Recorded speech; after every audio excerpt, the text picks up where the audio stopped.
That's a great question. By the way, all chapters go through cycles. Yeah. Virtually all chapters go through cycles.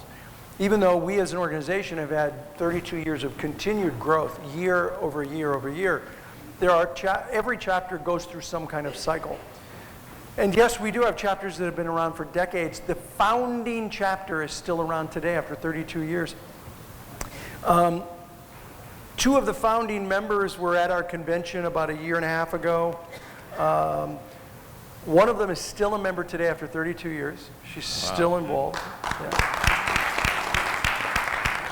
The other gentleman just stepped down from BNI because he retired. His last day on the job, he's scheduled to make a BNI meeting. So his last day in BNI was his last day working. He was a financial planner. And so we have people who've been in for a long time, and you have to understand that all chapters go through cycles. And if I had to summarize the cycles, I would summarize it like this. I would put it in three categories. There are chapters on fire, there are chapters on hold, and there are chapters in a hole. Okay? On fire, on hold, in a hole.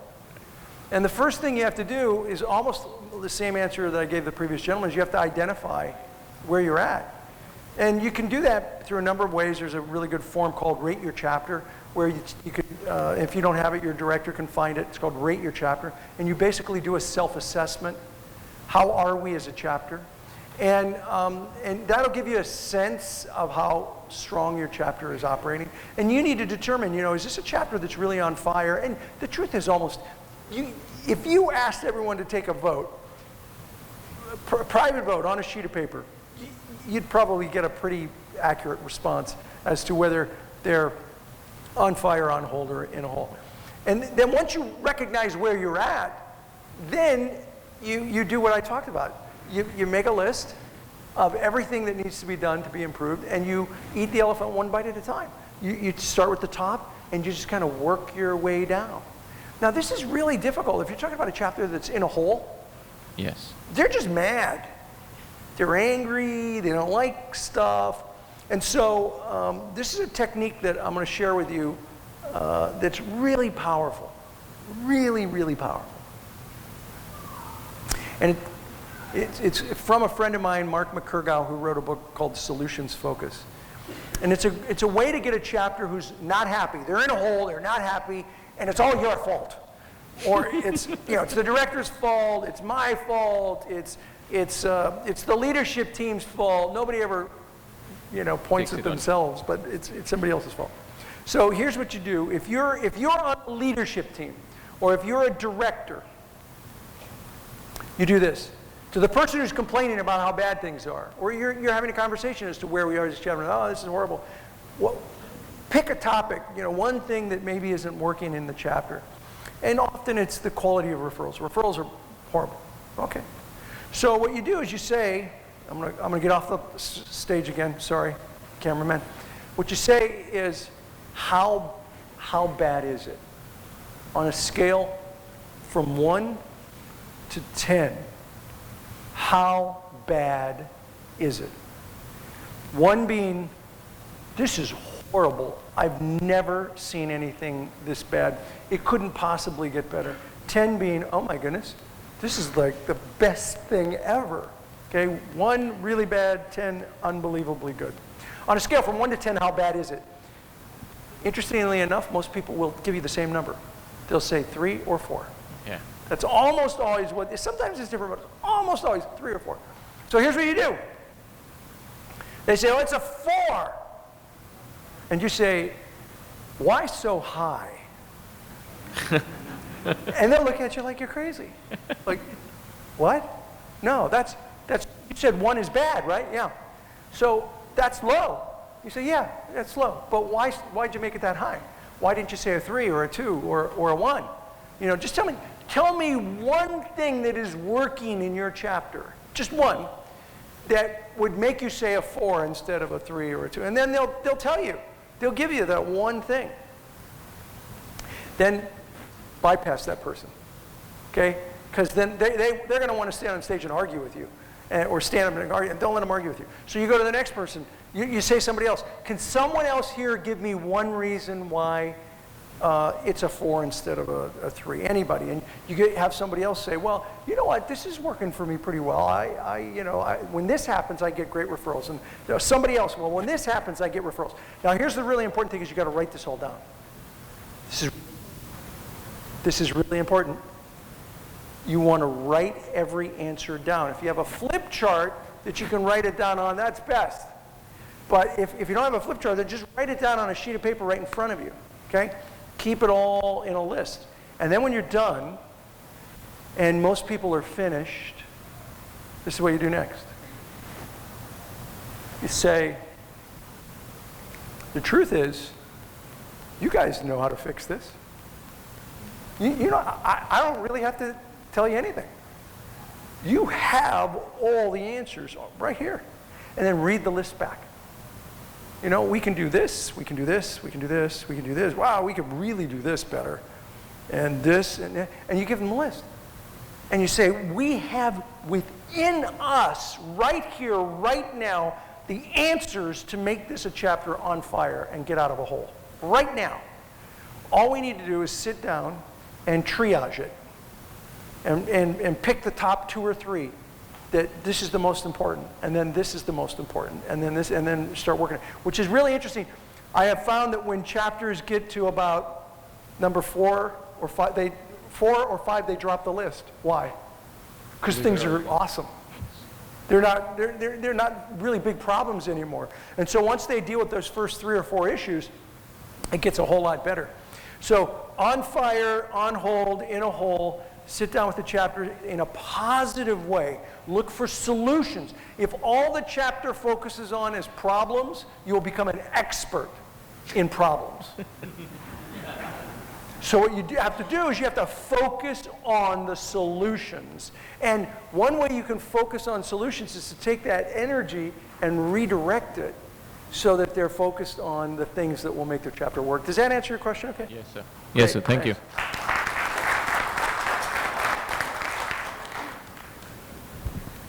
I'm Dr. Simrat Kaur. My question to you is, how does the power team concept work across the globe, and how can we make it more effective here in India, to be more precise in Kolkata? Okay, so how does what concept? The power team concept. Power team. How does it work across the globe, and? How can we make it more effective here in Kolkata? Great. Those are 2 really good questions. There's a book I would recommend that you read that I co-authored with Lee Abraham. And Mac, I think you said you have copies of the Power Team book, Money on the Table. We have a few copies. Okay, so there's a book called Money on the Table. Now, here's the thing with Money on the Table. It goes like really deep.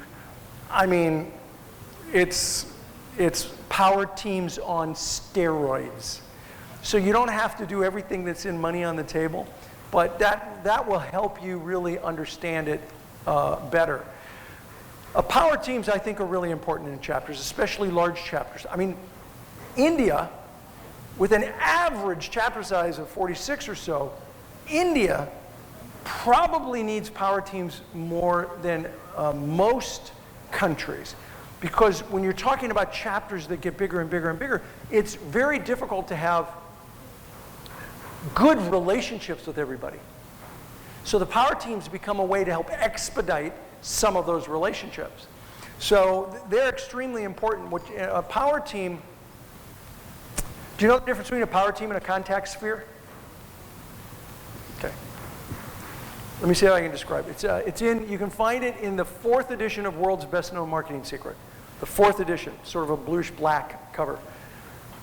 These are all the people in the world, a big circle, okay?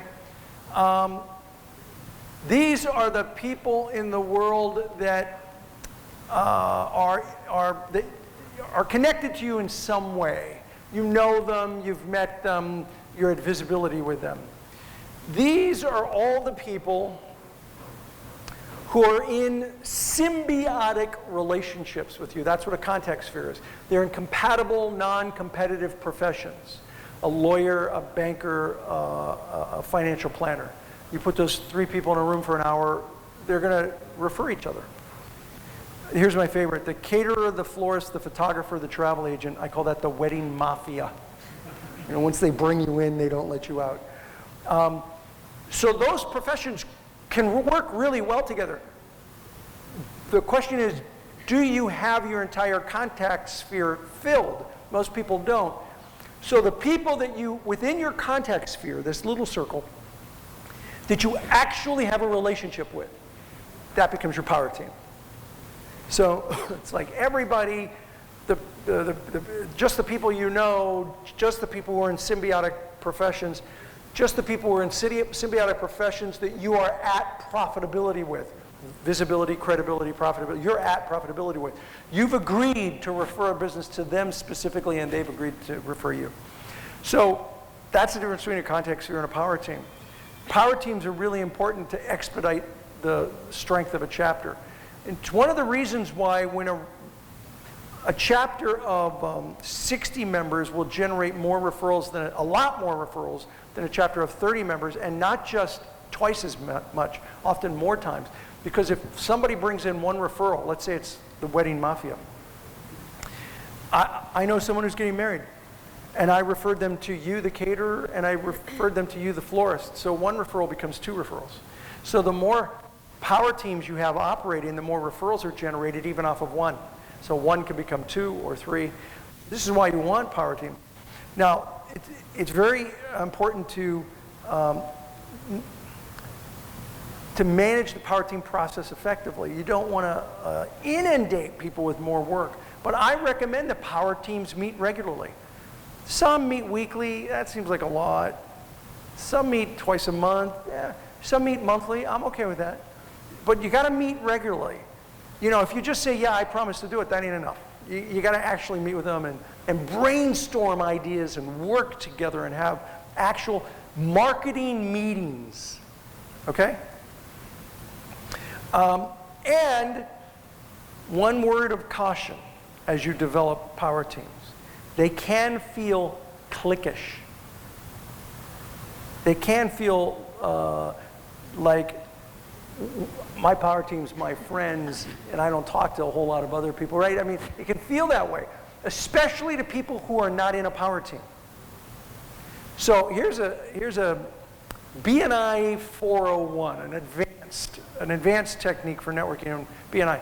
If you're in a power team and you're in a big chapter, it's very important to try to be inclusive instead of just being exclusive. And one of the great ways to be inclusive is that in your power team, you reach out to someone in another power team. And you say, we would love to have you come to our next power team meeting so you can see what our power team does. And maybe, if you like that, you'll invite one of us to your power team meeting, and so we can see what you do, so we can share ideas. Then you want to go to somebody who's not in any power team and say, we want to bring you in to one of our meetings so you can see how our power team operates, so that you can then go out and find some people from your profession to bring them in so that they can generate business.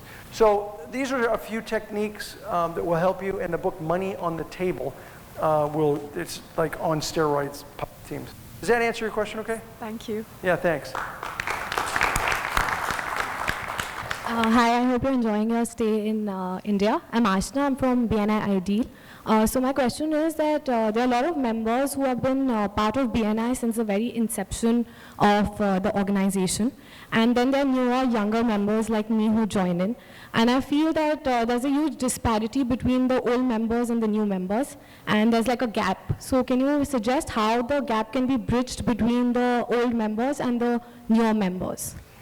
What kind of gap? Describe the gap. Knowledge gap? Interest gap? What is it? No, I feel everybody has a certain group of people they're comfortable with, and they would want to do more one-to-ones with them, or meet them more, or interact with them more for that matter. So that kind of gap.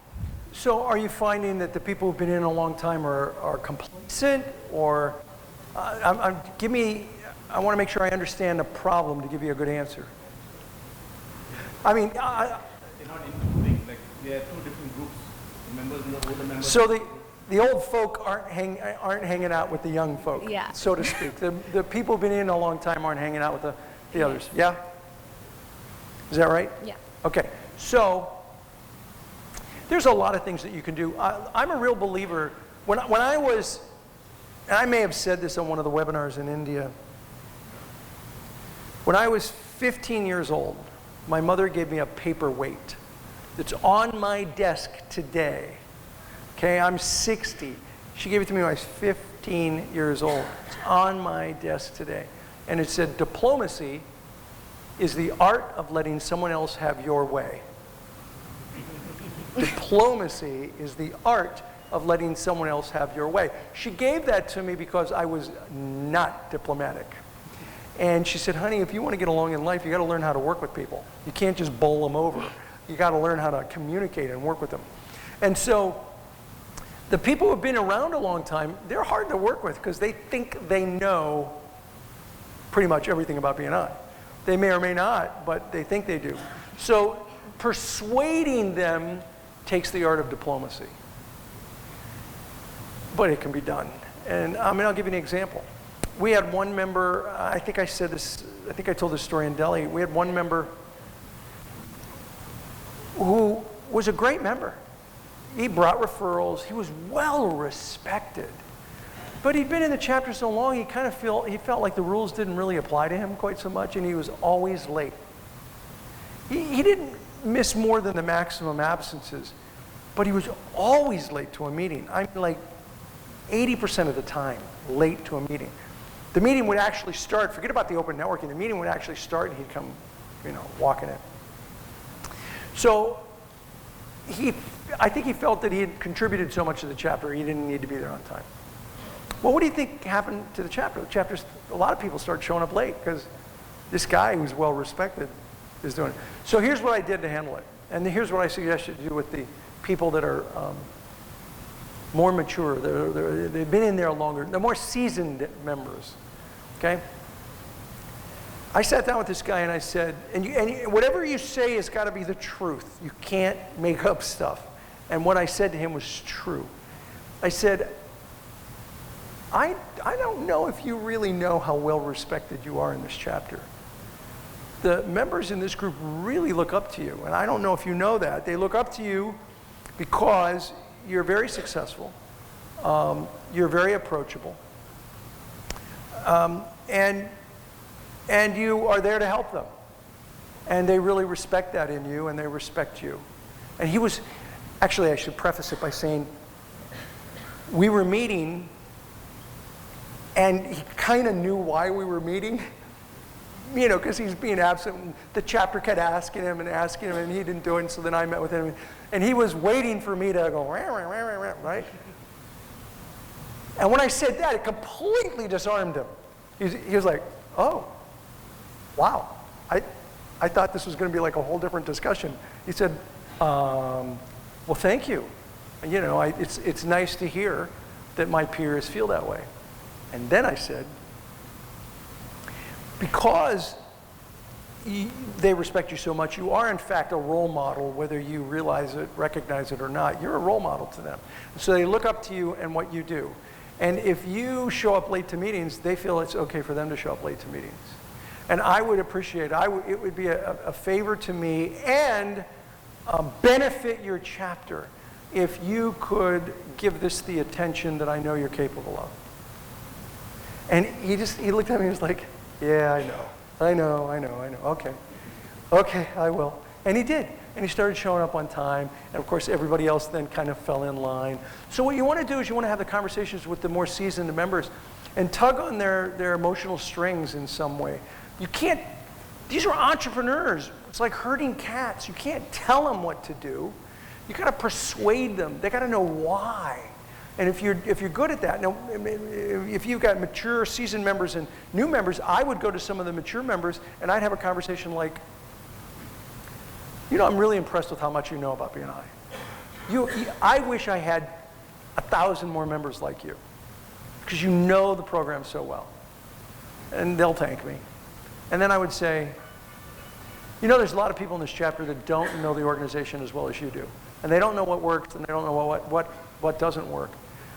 I would really appreciate it if you take a few minutes to maybe, or not a few minutes, if you take a little time to take one or two of them under your wings and mentor them.